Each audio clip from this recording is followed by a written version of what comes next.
എൻ്റെ വീട് തവനൂരാണ്.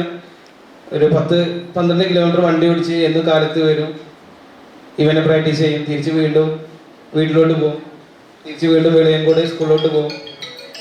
വലിയ ലാഭമൊന്നും പ്രതീക്ഷിച്ചിരുന്നില്ല. പക്ഷേ അന്ന് മനസ്സിലൊരു അച്ചീവ്മെന്റ് ഉണ്ടായിരുന്നു. എന്തായിരുന്നു വെച്ച് കഴിഞ്ഞാൽ, ഒരാളെ ഇന്റർനാഷണൽ ഓടിപ്പിക്കണം, ഒരാളെ ഇന്റർനാഷണൽ അത്ലറ്റ് ആക്കണം, ഒരു ഒളിമ്പ്യനെ ഉണ്ടാക്കണം. അത് കഴിഞ്ഞ് കഴിഞ്ഞാൽ ഈ ഫീൽഡ് ഡ്രോപ്പ് ചെയ്യണം എന്നുള്ളൊരു ആഗ്രഹം ഉണ്ടായിരുന്നു. ദൈവാനുഗ്രഹം കൊണ്ട് ഒരു ഇന്റർനാഷണൽ അത്ലറ്റിനെ പൊന്നാനിക്കും അതുപോലെ കേരളത്തിനും മലപ്പുറം ജില്ലയ്ക്കും ഉണ്ടാക്കാൻ എന്നാൽ കഴിയുന്നതെല്ലാം ചെയ്തു. അതുപോലെ തന്നെ ബാസിലെ കൂടെ വെറും ബാസിലല്ല, ഇതിൻ്റെ കൂടെ വേറെയും കുറേ അത്ലറ്റുകൾ ഉണ്ടായിരുന്നു. പിന്നെ ഞാൻ പറഞ്ഞല്ലോ നേരത്തെ, ഫെസിലിറ്റീസിൻ്റെ കാരണം നമുക്ക് പലരെയും പല കോളേജിലോട്ടും, ഇപ്പോൾ പറഞ്ഞ പോലെ നമ്മുടെ MES കോളേജിലൊക്കെ സ്പോർട്സിനൊക്കെ നല്ല സപ്പോർട്ടാണ്. പക്ഷേ അത്ലറ്റിക്സിന് എന്തില്ല, ഫെസിലിറ്റീസ് കുറവാണ്. ഒരു ജൂൺ മുതൽ ഒരു ഡിസംബർ വരെ ഗ്രൗണ്ടിൽ ഫുള്ള് വെള്ളമായി ഒന്നും ചെയ്യാൻ സാധിക്കില്ല. ഇപ്പം ഞങ്ങൾ ഗ്രൗണ്ടിൽ നേരത്തെ ഇവിടെ പറഞ്ഞു കർമ്മ റോഡിൽ ഇവിടെയൊക്കെ ഞങ്ങൾ ചെയ്തിരുന്നത്. ഒരുപാട് ഇഞ്ചുറികൾ ഇത് കാരണം വന്നിട്ടുണ്ട്, കാരണം റോഡിലൊക്കെ ഓടിയിട്ട്.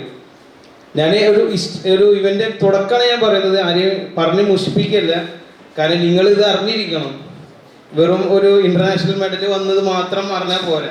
ഇതിൻ്റെ ബാക്കിൽ ഉണ്ടായിരുന്ന ഒരുപാട് കാര്യങ്ങൾ. നിങ്ങൾ എല്ലാവരും ജനപ്രതിനിധികളാണ്. നാളെ നിങ്ങളാൽ എന്തെങ്കിലും ചെയ്യാൻ സാധിച്ചു കഴിഞ്ഞാൽ വരും തലമുറക്ക് അതെന്താണ്, വലിയൊരു ഗുണം സാധിക്കും.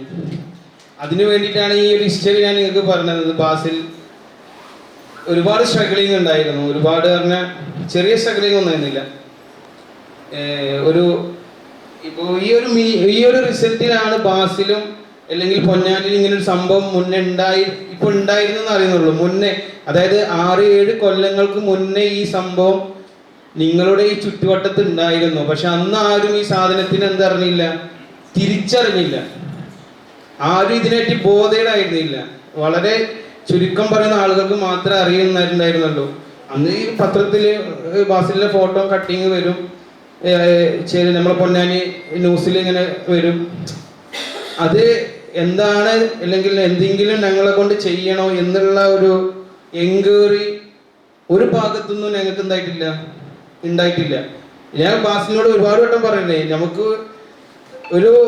ഇപ്പൊ പറഞ്ഞല്ലോ 100 മീറ്റർ എന്ന് പറഞ്ഞു കഴിഞ്ഞാൽ 10-11 സെക്കൻഡിൽ തീരുന്നതേ ഉള്ളൂ. പക്ഷെ ആ 10-11 സെക്കൻഡിന് കൊല്ലങ്ങളോളം എന്ത് വേണം, പ്രയത്നിക്കണം. ഒരു 100 മീറ്റർ ഓടണമെങ്കിൽ ഒരു സ്റ്റാർട്ടിംഗ് ബ്ലോക്ക് പോലും ഞങ്ങൾക്ക് ഉണ്ടായിട്ടില്ല. 2 ഇഷ്ടിക കല്ല് വെച്ചിട്ടാണ് ഞങ്ങൾ സ്റ്റാർട്ടിംഗ് ബ്ലോക്ക് ചെയ്തത്. ഇപ്പൊ കാതുട്ടി മാഷ് ഒരു ഫിസിക്കൽ എഡ്യൂക്കേഷൻ ടീച്ചറാണ്, സാറിന് അറിയാം. ഒരു 100 മീറ്റർ ഓടണമെങ്കിൽ സ്റ്റാർട്ടിംഗ് ബ്ലോക്ക് വേണം. സ്വന്തം ചെലവ് കയ്യിൽ നിന്ന് പൈസ വാങ്ങിയിട്ടാണ് സ്റ്റാർട്ടിംഗ് ബ്ലോക്ക് വാങ്ങിയിട്ടുള്ളത്. പല എക്യുപ്മെന്റ്സും ഞങ്ങൾ വാങ്ങിയിട്ടുള്ളത് എൻ്റെ സ്വന്തം അല്ലെങ്കിൽ ബാസിലിന്റെ പേരൻസിന്റെ സഹായം കൊണ്ടാണ്. വളരെ വിഷമവും ബുദ്ധിമുട്ടും അന്നുണ്ടായിരുന്നു. പക്ഷെ ഇന്ന് വളരെ ഹാപ്പിയാണ് ഞാൻ. കാരണം ഈ ഒരു എല്ലാ ഫെസിലിറ്റീസും ഓവർകം ചെയ്ത് ഇന്ന് ഇന്ത്യയിൽ ഇല്ലെങ്കിൽ വേൾഡിൽ നമ്പർ 1 അത്ലറ്റിൽ നമ്മുടെ പൊന്നാനിക്കാരൻ്റെ പേര് വന്നിട്ടുണ്ടെങ്കിൽ അത് വളരെ വളരെ വളരെ അധികം രോമൊക്കെ എണീച്ചത്. കാരണം ഒരു കോച്ച് എന്ന നിലയിലാണ് വളരെയധികം സന്തോഷം തോന്നിയ സാധനമാണ്.